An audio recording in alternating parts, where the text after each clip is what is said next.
So, Falcha, welcome to the Celtic Creatives. My name is Jen Murphy, and yeah, I'm here in conversation today with Regina de Búrca, who is a dear, dear friend of mine, a cara dílis. And yeah, Regina is one of the most magical, erudite, creative coaches I have ever met in my life. And I'm so blessed to call her my friend. And really, this conversation today is anchored in myself and Regina's belief that Irish mythology can really support, enhance, and guide our creativity in our lives, and in doing so, bring such a sense of magic, belonging, and support as well. So, yeah, so Falcha, Regina, I'm delighted to have you here. Thank you. Thanks for having me. And I'm just going to read out, Regina, your bio, just so that people can get a sense of, just who you are as well. So Regina de Búrca was raised in a bookshop in the west of Ireland, where her fascination with the Irish language and mythology began. In 2010, she graduated with an MA in writing for young people from Bath Spa University across the water there in England, and has had various short stories published since then. She has been an editor of the online speculative fiction magazine, The Future Fire, since 2009.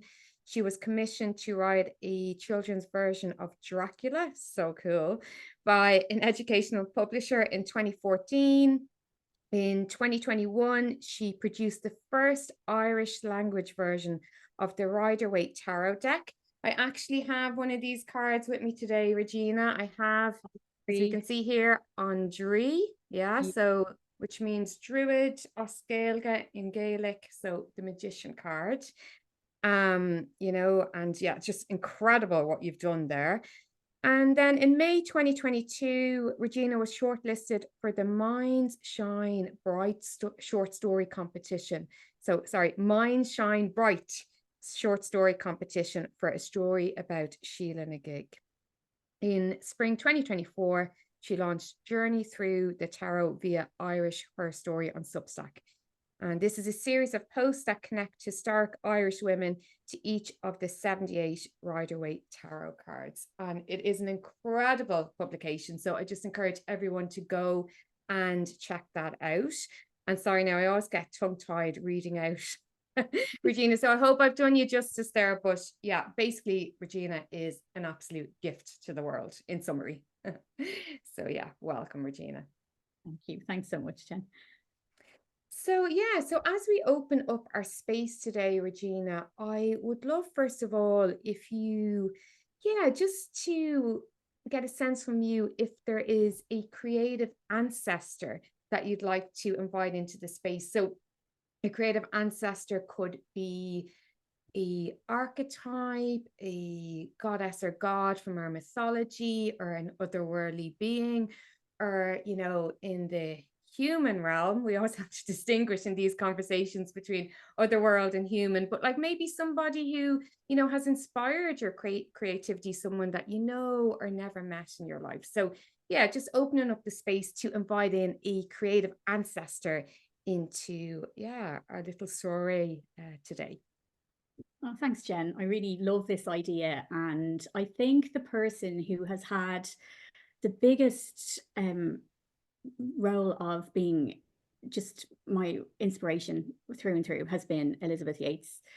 And so, as she was known, Lolly Yeats didn't have the easiest start in life, but she used her experience and her creative skills to support her family. But at the same time, she also leveraged different experiences that happened to her when she was younger in order to kind of integrate them and help others with that. So the Doneamer and Coola Press only employed women, and the whole reason behind that was to ensure that women had independence, because that was something that her mother didn't have, So I just find her hard work ethic very, very inspiring. I find just her output, I find it comes from a very pure place. And I think she has a huge legacy.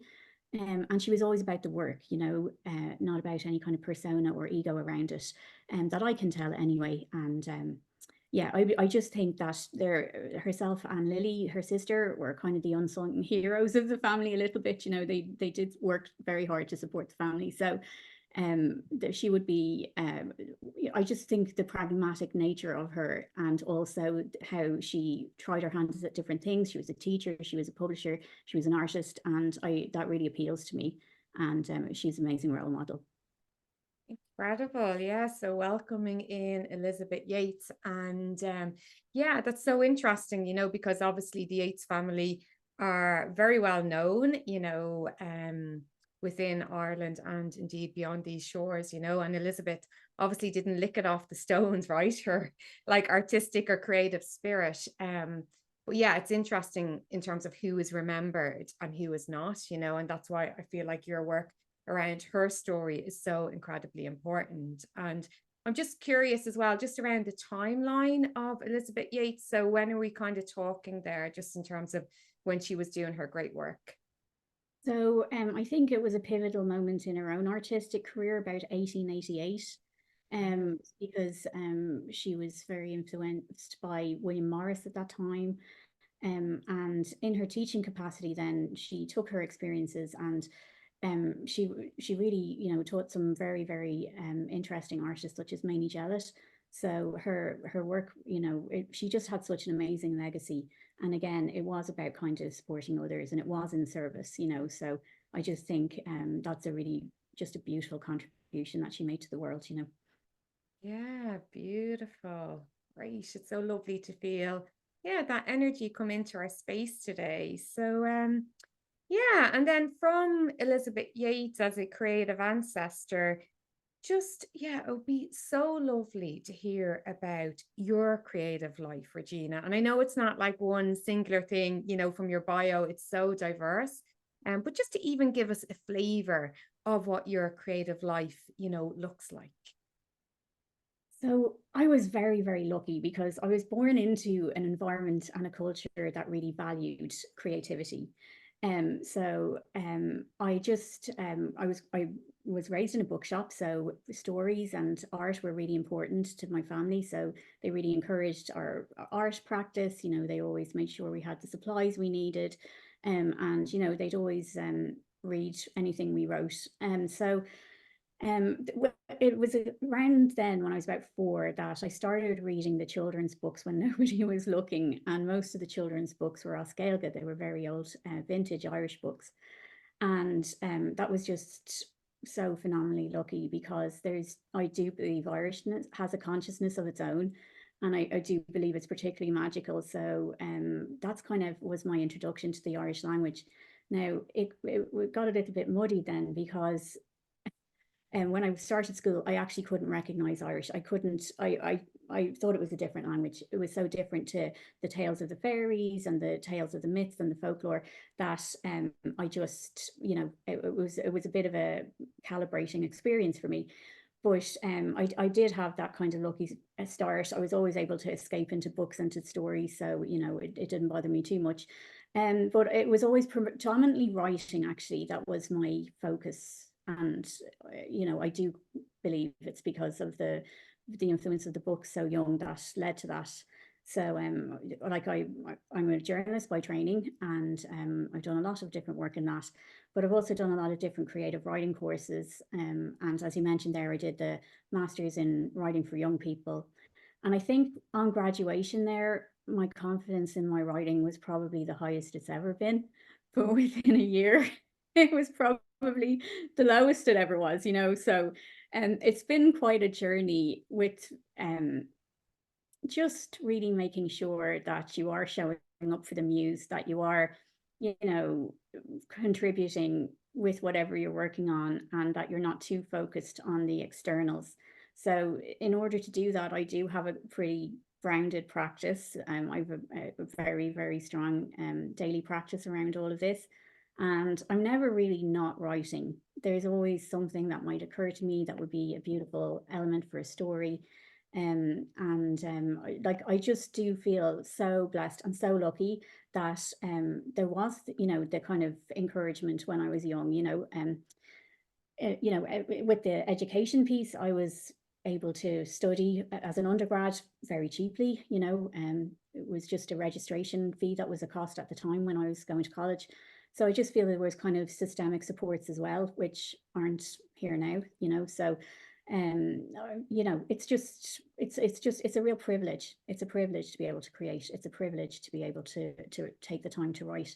And yeah, I do feel the connection with the ancestors and the myths as well as I do. So, you know, when you think of how it's just survived, you know, whether it's like, you know, Ogham or the manuscripts, whatever it is, considering our, as a country, our turbulent history, I just think it's absolutely phenomenal. So yeah, just feel very blessed around it all, really. Yeah, amazing, Regina. I love that image of you just as a little girl, you know, like in the corner of this bookshop in the west of Ireland, you know, devouring these tales of Scailga, you know. And I really, yeah, I really see that in our language. It's so important, you know, the language, as you say, has a consciousness of its own. It's a very poetic, felt sense language. It's very different, I feel, to English. And it requires then, when you're immersed in the language, it requires you to see a different way of yeah, of being and viewing the world, you know, as our ancestors did. um I was at a symposium there recently on, you know, liminality, exploring liminality within the Irish tradition. It was like from a Jungian perspective.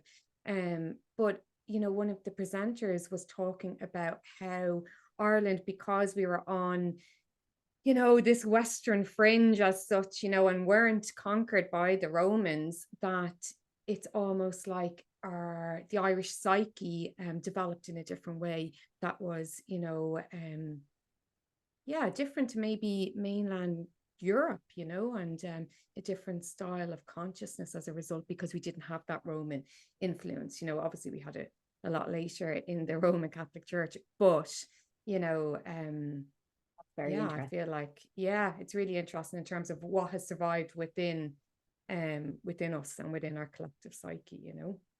So yeah, and just, you were mentioning there, kind of alluding a little bit to your creative process. So yeah, could you like maybe share a little bit more about what your creative process looks like, you know, and just because like people are always curious about other people's creative process, including myself, you know, I'm always quite nosy about that, just, well, healthily curious maybe. And that's not to say that it has to be any kind of formulaic, like, you know, I get up at 4 a.m. and I do X, Y, and Z or whatever, Regina. Like, you know, for me, I mean, never mind day to day, it can be hour to hour that it changes. So, Yeah. you know, just, yeah, a sense, like whatever you'd like to share with us today, that would be magic. So it has evolved over the years, but it's always been some kind of a combination of the artist way tools. I came to that about 20 years ago, and it really just changed everything. So back then I was doing my morning pages. I actually was getting up quite early to do them. But I just don't have time for that now. I also wish I had more time to read, because that was a really big part of my creative process when I was studying. But now what it looks like is it's kind of capturing the moments that I just feel would make really beautiful ingredients for a story. You know, anything that kind of it just feels very magical and alchemical, the creative process. And there are kind of two prongs for me. So I get, you know, very, very rounded ideas. And that's kind of how the Tarot of Scailga came about. I actually saw it in my mind's eye.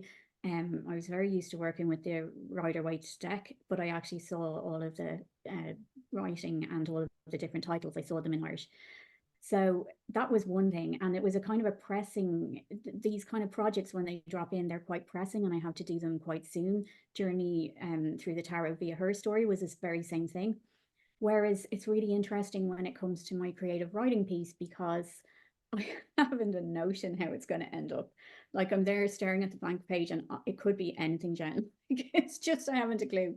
But that's kind of the beauty of it, you know. It's like I read back on it and it's like, you know, where did this stuff come from? Now we know it comes from the other world, but 20 years ago I wasn't quite so sure about that. So I just yeah, I do write every day. I do try to write every day. There's a part of me, I suppose, from the masters and from different creative writing courses I've done, I don't always consider the nonfiction to be my writing, you know. And I think that's something I really have to change my mind about, because creative nonfiction, you know, is a wonderful genre. And so indeed, it's kind of where I'm kind of moving into with my writing. But I do try to do at least the 500 words every day.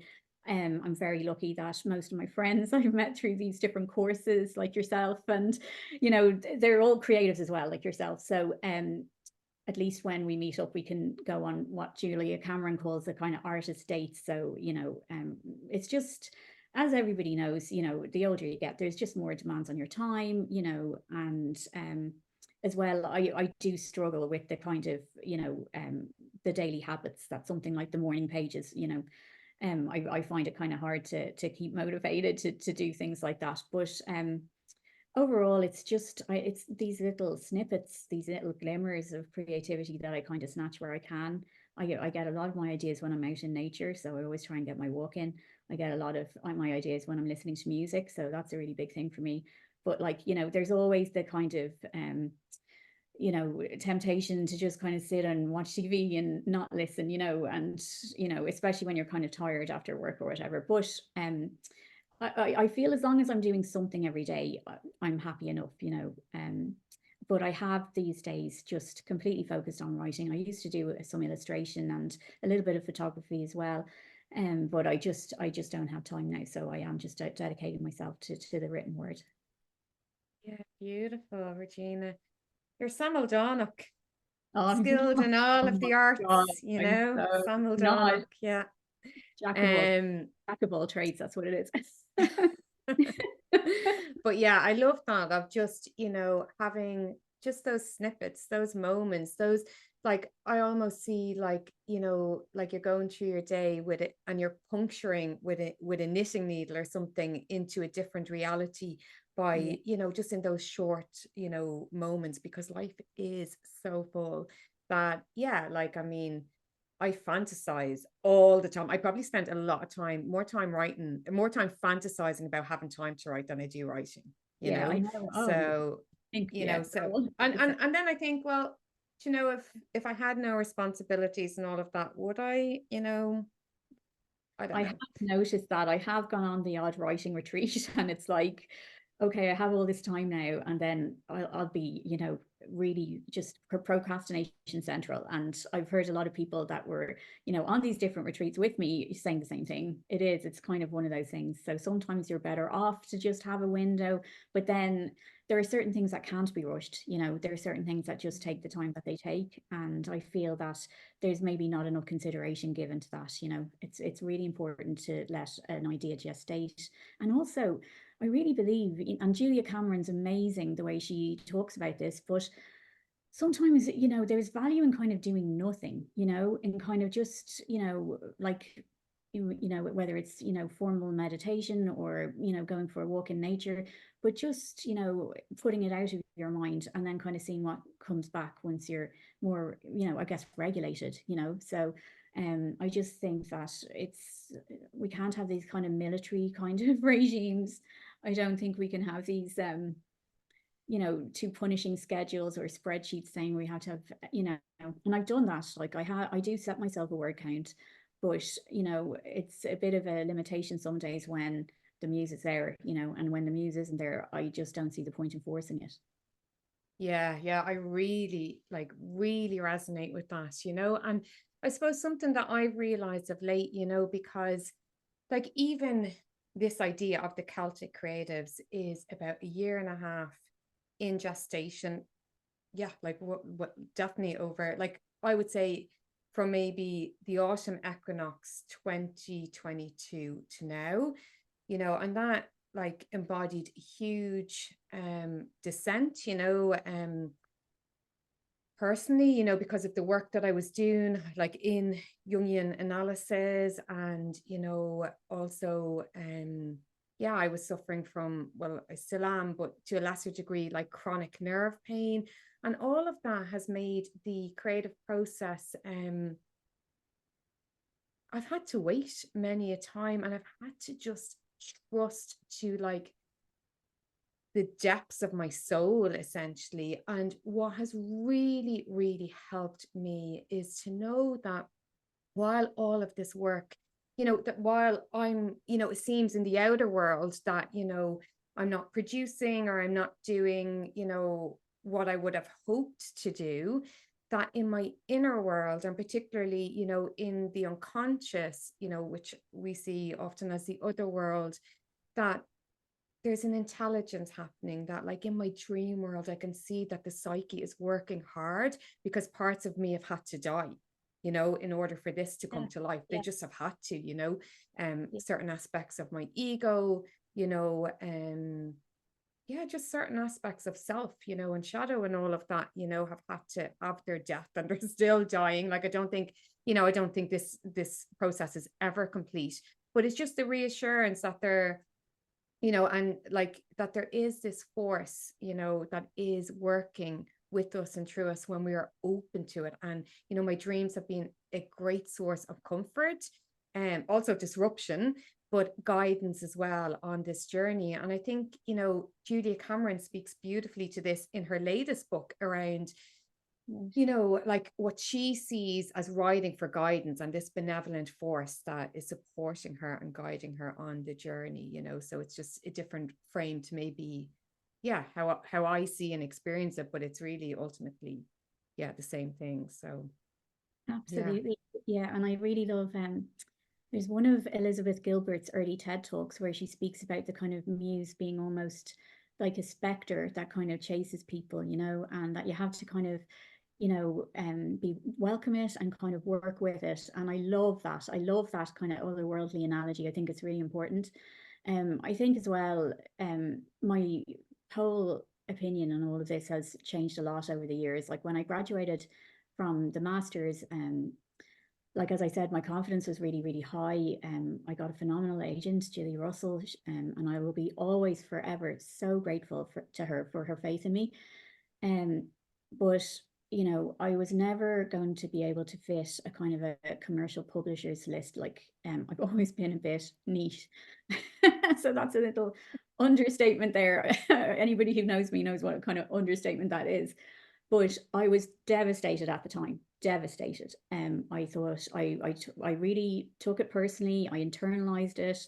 You know, I stopped writing. I stopped all my creative work. But now looking back with what I know now, it was all the biggest favor ever that the other world did for me, because I wouldn't have been able to grow my practice. I would have been kind of almost like painting by numbers, just the particular strain of what I was working on at the time. You know, I know this isn't everybody's experience, but and also I think the kind of pressure to perform actually as a children's writer, you don't actually, you know, go into schools and kind of, you know, give them talks or whatever. Like, you are expected to perform, and I, you know, would find that quite difficult still. But also I just think that it's such a mercenary business. Like, it's just, you know, I feel that it's all, you know, it's just so sales focused that sometimes to be outside it is a big blessing, because I absolutely love first draft stages. I just love that so much, when you can just really delve in and be as creative as you like, and that is where the real kind of magic happens. And then, you know, the editing piece, you know, that's fine. I do it in my, you know, day job every day in my journalism, but I just, yeah, I just think that you can really tell when something's been kind of rushed and kind of had to fit a mold, or, you know, just not really coming from a genuine place. I think that's very obvious, and there's a place for all of that, don't get me wrong, but it wasn't my place, you know. Yeah, beautiful. And on that then, Regina, you know, on kind of your way of being and your way of doing things, I'd love to hear more about how Irish mythology and folklore, and even other mythical traditions has influenced your creativity? So from you, you know, reading these books as a child to, yeah, just how your creativity has evolved, like how has the mythology, the folklore influenced you? Yeah, it's been huge. I mean, it's been it's always been there. And any time that I forget that it's there, it doesn't actually end so well as a project. It's funny. It's just there always needs to be that kind of I do think it's a partnership actually. But as you said, you know, when I was a child, the books I had in Irish were primarily based on the different mythological cycles. Most of them were. So I had that. And then um what I think was the biggest influence on me when I was an older child then was Pat O'Shea's The Hounds of the Morrigan, because that started my fascination with the parallel worlds. So how you could live alongside the other world. And, you know, that's always been, I suppose, my lived experience, Jen. You know, it never ever felt so far away. So, and Pat O'Shea did a beautiful job of just, you know, taking elements and modernizing them for a contemporary audience. And you know, it was she was very far-sighted at the time. And I think, you know, portraying the Morgans like three women with pastel color hair on motorbikes driving around Galway. I mean, I loved it. Like I was here, this is amazing. So she really influenced me an awful lot. And I think that whole kind of idea of parallel worlds really stayed with me then. When I was a teenager, I was very, very inspired by O.R. Melling's The Chronicle of Fairy. I absolutely loved how it was more of an internal process than how the other world impacted on the main characters in her stories. That they were just so magical. And I still, you know, prefer that kind of a reworking and a retelling of the Irish myths. And it's completely subjective, you know. I mean, everybody's different. Everybody has different, you know, formats that they prefer, but that's my one. And another notable book that I came to as an adult, but I think is absolutely phenomenal, was Kate Thompson's The New Policeman. She did a beautiful job of just the sense of place around Claire and how magical that is. Like she really, you know, it's a phenomenal book. So I think as a reader, it had such an impact on my own practice then that, you know, I do consider it quite a ritualistic kind of piece of work. So you know, I do call on my guides and the different, you know, mythological archetypes, I guess, that I'm working with at the time. And I just think it's so rich. I think we have so much to learn from it. And I know that, like, as the, you know, some work by, you know, has been done by really phenomenal people like Monco McGann, who kind of speaks to how the other world is so linked to the land, which is is my experience as well. So I really feel in my own work that that kind of sense of place, that, like, you know, as they call it, you know, in academic circles, they're setting as a character, you know, that whole kind of an idea, I really feel can never be divorced from the mythological you know, archetypes that we're looking at, and the, you know, stories as they're handed down. And I suppose as well, when I'm in the creative process, I do hark back to the books I had as a child. Now, there have been a lot more kind of research now that kind of tells us different things about, you know, certain elements that kind of would, you know, link into these different pieces of, say, Irish history, like when we move away from the mythology piece, because I do like the kind of intersection of all of it. You know, I like the intersection of like mythology, folklore, and history. I find all of those do actually merge for me a lot. And I suppose I'm putting them under the umbrella of mythology. I probably shouldn't be doing that, but I think it's just how I was kind of reared. I've ADHD, so my brain does do this, you know, it kind of like makes all kinds of strange patterns. So um, I just allow myself to kind of be indulged by the versions of these stories that I read as a child. And, you know, they weren't just in Irish either. You know, there was the Ella Young books, the Sinead de Valera books, the Eilish Dillon books, you know, and a lot of these have been kind of forgotten, these writers and their contribution that they made. But I still think it's the children's books that I'm so familiar with that have really had the biggest impact on my writing, because if something I'm working on isn't magical, I'll just give up on it. You know, I just need to actually have a felt sense of magic. Otherwise, it's just not working for me. It's just not really supposed to be in existence at all. Oh, I love that. Yeah, if there's no magic, then it's not like the truth is in the feel of it, really. Yeah, So if that felt sense of magic is there, then it is true, and I love it. yeah, like, and you're also kind of you reminded me there, like in terms of how you're blending, the mythology and the history and so forth, of a quote from Mary Louise Husted, who was writing in, I think, like the 1940s, and I'm going to butcher the quote, so like I'll just try and do some paraphrase. But basically, she said that other cultures think about their mythology historically, right? So that it's something that happened in the past, and that like it was, the mythology is of the past, and basically stays there in a sense. It's just a part of history. Whereas the Irish think about their history mythologically. And that is so true, because like, honestly, until I did, I Love mean, that. went to college and did my degree in medieval Irish and Celtic studies, I thought that the likes of, Cuchulainn was like a historical character. I had no idea. Like, I All just, this, it was just that's, part of the fabric of yeah, our history. God, And yeah. yeah, when I learned that, no, actually, this is mythology and there is a difference. But there's a real truth in that as well, because if, like, as you say, like mythology for you is on the land as it is for me, it's within us and without us. It's on the land, the land which is alive, which is animistic, which is connected to the anima mundi, the soul of the world, vibrates back to our soul. So the outer world, of our ancestors is vibrating into our inner soul, our psyche. Our psyche is connected to the anima mundi. And so I suppose in that way, like, that within our psyche, within us, within the collective unconscious, all of these archetypes, all of these mythical beings continue to exist. They're part of our collective psychic heritage that's then mirrored back to us on the land. And so, therefore, they're beyond history, because they're in the now as well. Love And that. I love this. yeah, there's a Yeah, quote from Jung about yeah, about like just how archetypes, like, really we should be giving them a modern dress.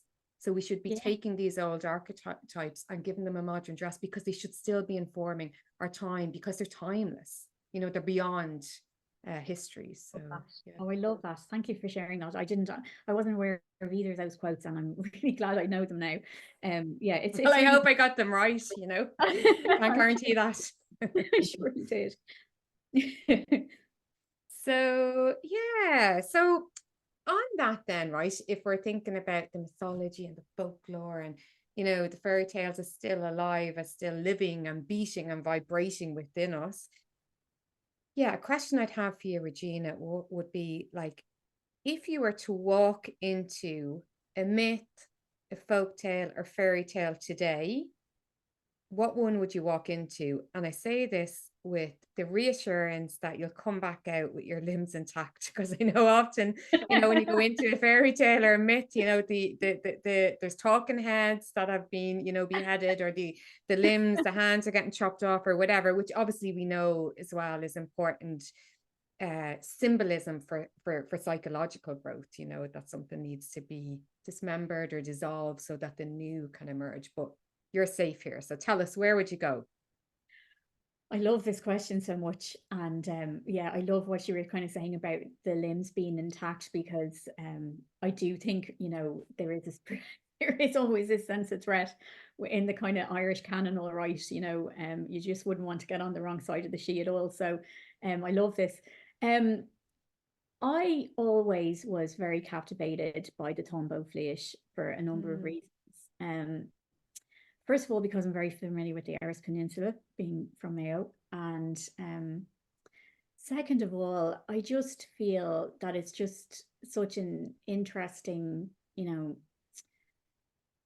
it just, captivates in a way that's quite human, I think, for these kind of mythological tales. So I find it's kind of closer to the human experience in terms of Fleish's decisions, and going back on them, and regretting things. And, I just feel closer to her than I have about, a number of different mythological characters that I would have read about. They seem very otherworldly. And can And I ask just yeah. what, like, so Tombo Fleet, just tell us a little bit about, like, what is Tombo Fleet? Who is Fleet? Just, to give us a bit Yeah. for people who aren't familiar, because, it's not actually that well known, that myth. I think that's the other reason I kind of like it, is because Mm. I'm actually realizing there's a pattern emerging here that I wasn't aware of. So thank you for for this, Jen. But more than Elizabeth Yates, this has been kind of overshadowed by other kind of sagas. So Fleash was a fairy woman who married a mortal, but then a young strapping warrior, Fergus MacRoy, crossed her path, and she realized she didn't want to be married anymore. And she convinced Fergus to put an end to her husband, and that's how she wanted to get out of the marriage and get with Fergus. However, once he carried this out, she was very repentant. Then the story kind of takes such a dark turn. Then how she had this absolutely beautiful cow called Whale, a real magical cow who could feed 300 people, and yeah, Moyle was not treated well by Fergus, and I think that's one of the reasons I'd like to go into the myth, actually, to kind of shepherd Moyle away from Fergus. But it was just kind of so human, I think, that she made she didn't really realize what she was signing up to until it happened. And I think it's a very, very human story. Again, I believe there's two versions of it. The longer one, I believe, is in the National Library of Scotland, where she actually goes back then to the other world in the end. And, that strikes me as kind of that happy ending. But some people I've read who have written about this have said that this is kind of like, further evidence of a defeat, So I find it fascinating. Yeah, really, really interesting. Yeah, no, it is fascinating. And I suppose, like, when you look at Moyle, like a symbolic of the cow of plenty, of that provider energy, of the feminine that you see in Irish mythology, like you see with Bowen, the white cow, the Milky Way, similar to Hathor in Egyptian mythology, that great provider energy. And, Fergus, yeah, like in that tale, really subjugates that energy. Exactly. And even Yeah.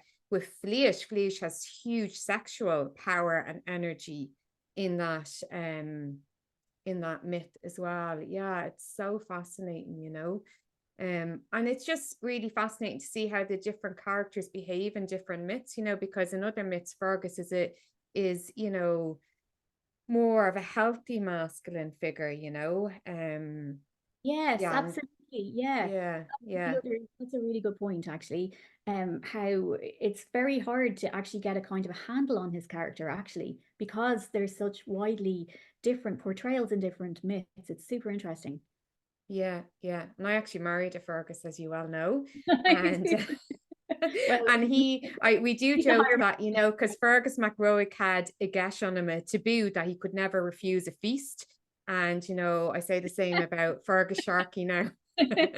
About him having a gesh on him that he can't refuse a feast. But yeah, like, it's just so interesting. And also what you speak to as well around, there's a very human nature to Irish mythology, like, and often you don't know if, like, a figure is a god or a goddess. You've no idea, like, because there's such a fluidity. You don't know, am I in the like, is this a human, is this like an otherworldly, is it a demigod, is it like, so I think that's really, really interesting, because it just shows the fluidity, of consciousness, Yeah. as well, that, like, it's not separate, that it flows in and out, into the unconscious, into the unconscious, and so forth, and yeah, I wonder if, like, the fact that the mythology survived a lot longer in the oral tradition than, say, the likes of Greek mythology, like Irish, like, the ancient Irish had written language in the form of Ogham,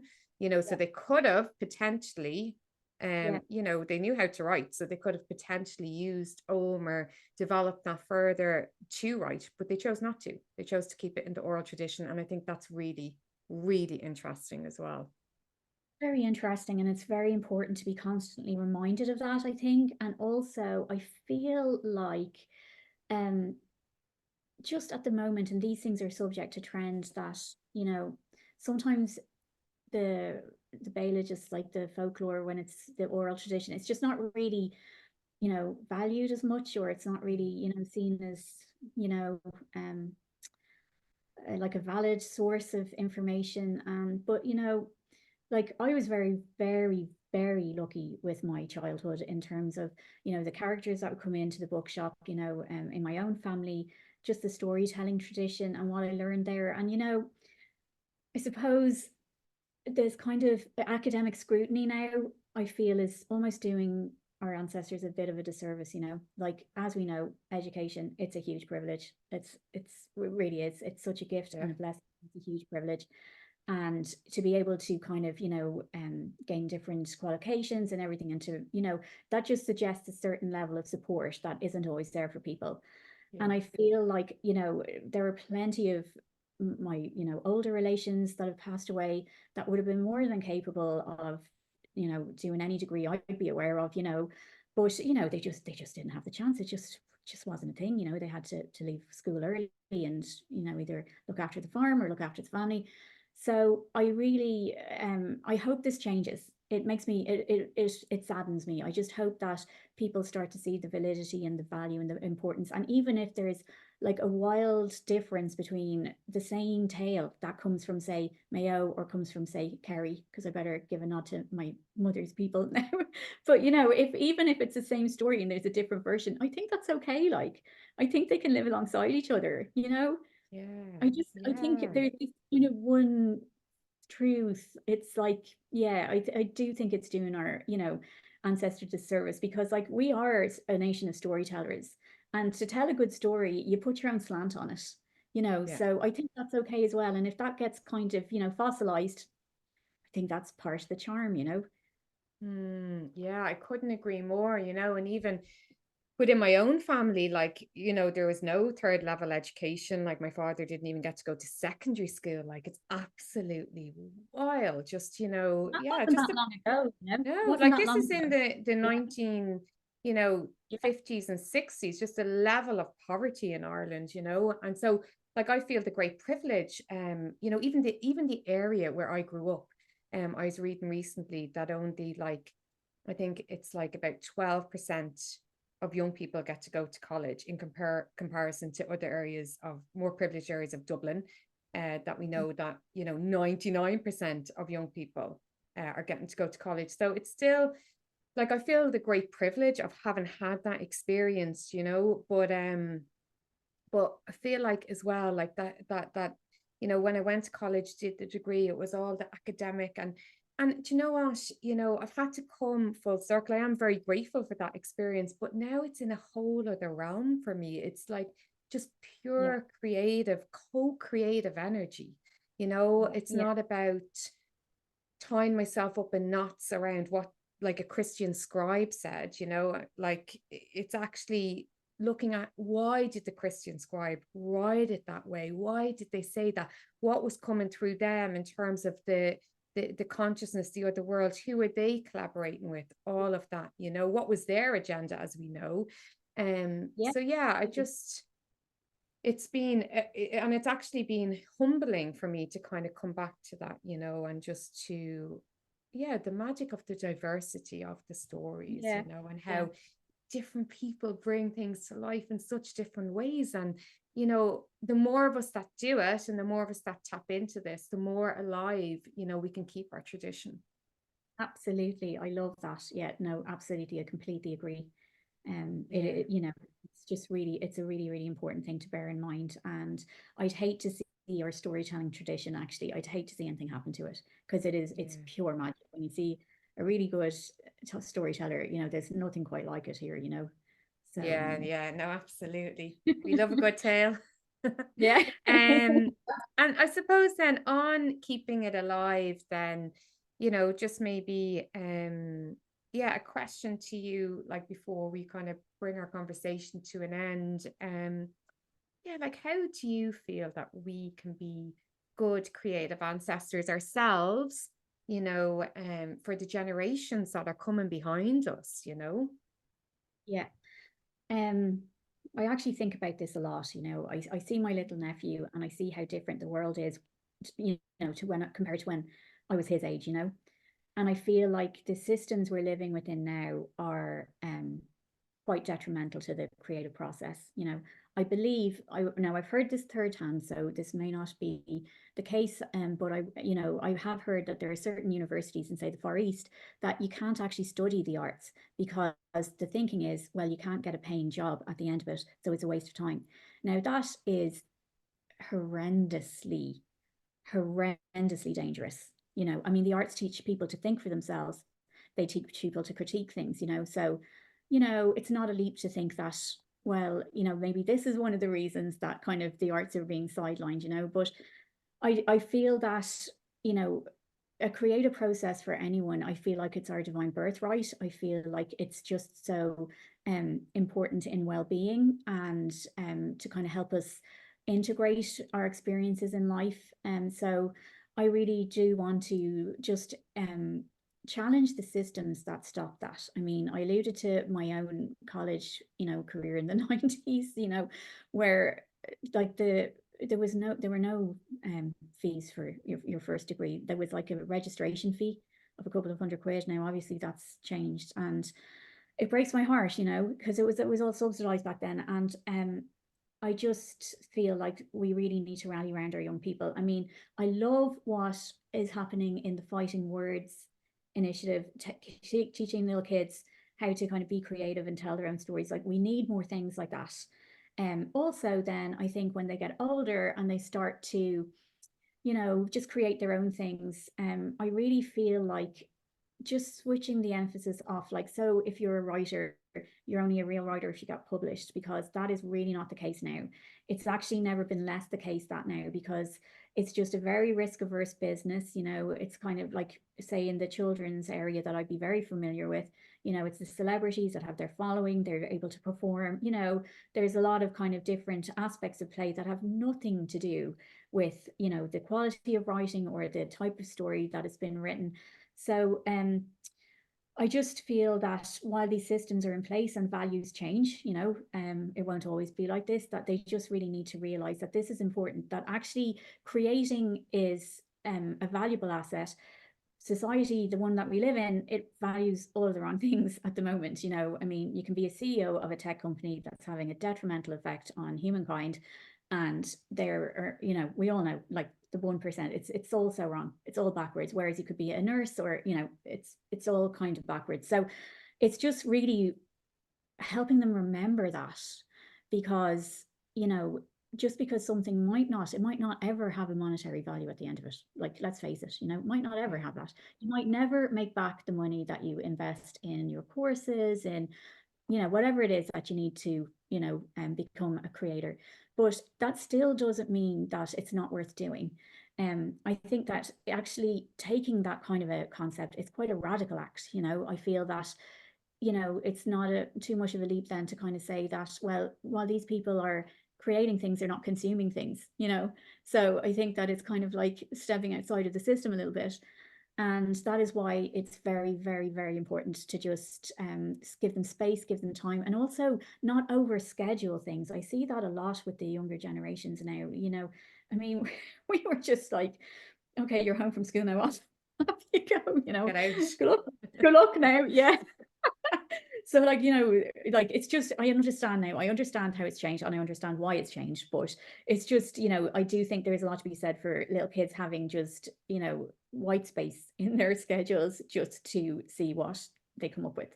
And then the last thing I'd say is, I think when somebody is actually very serious about their writing and they do want to get published, and it's a valid, desire to want to get published, but I think it's a really good idea to publish something yourself, whether it's like an online magazine or, like a e-zine, whatever it is. I just feel that it just shows you the other side of the coin, So the Tarot Scale helped me a lot with that, actually kind of see what it is actually like and what it is involved to actually get, you know, your readers, you know, to pay attention to something you've created. And I think it's that's a very humbling piece. And it was quite healing actually in terms of my own process when I was going through my existential angst there about the whole thing a year after my master's. That, you know, it has kind of helped me working on the online speculative fiction magazine and things like that, just to see what it's like from the other side of the desk, you know.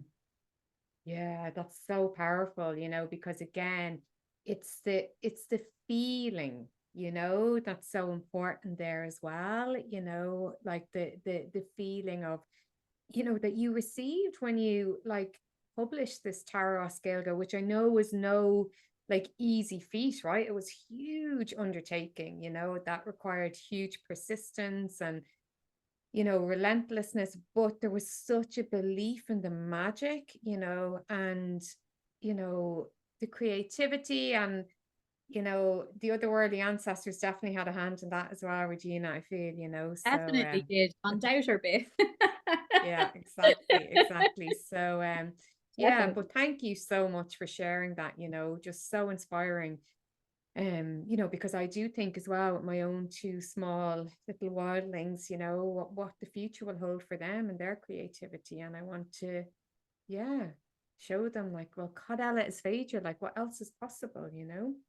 So so yeah, so just, you know, before we close now, Regina, just could you tell us a little bit about where people can find you, know, learn more about your work, engage in your beautiful body of work, you know, your offerings and so forth.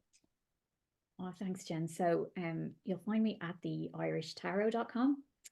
And I'm also on Instagram. All of the links from the website then will take you to Instagram and also Substack. So I'm spending most of my time on Substack now, because, you know, it's another thing I'm probably overthinking, just the, you know, impact of social media on my creative process. Like, if nothing else, it's a massive distraction that's taking me away from it. So, but I find Substack more, you know, it's kind of conducive to my creative process. I'm getting a lot of ideas. I'm kind of reading a lot of amazing thinkers, and you know, it's a privilege to kind of see, you know, more short form content being posted more regularly by my favorite writers. So I'm mostly on Substack these days.